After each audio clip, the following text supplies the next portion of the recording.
যে পার্লামেন্টটা তো মাত্র শুরু হয়েছে, এই বিষয়গুলো আমি প্রথমত সরকারকে এই বিষয়ে দুইটা ধন্যবাদ দিতে চাই।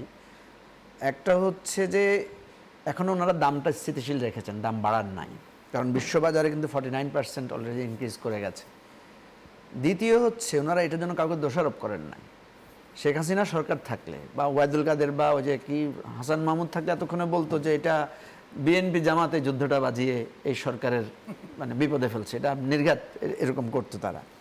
কিন্তু সরকারের কাছে যেটা আমাদের কাছে মনে হয়েছে, যেটা একটু করে ভাই বললেন, যে এই ক্রাইসিসটা শুরু হওয়ার পরে এই জিনিসটা যে স্প্রেড আউট, এটা যে স্প্রেড করবে, প্রবলেমটা যে ঘনীভূত হবে, এটা ওনারা উচিত ছিল।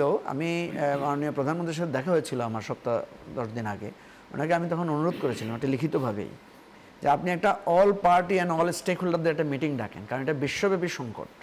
এবং আজকে যদি ওই ধরনের একটা মিটিং ডাকা হতো তাহলে কিন্তু এই মজুদদারিটা হতো না, কারণ পিপলকে আপনি যখন এঙ্গেজ করবেন, পিপলকে যখন আপনি অ্যাড্রেস করবেন, তখন দেখবেন তো সবাই ভয় পাবে, এই মজুদদারিটা হতো না।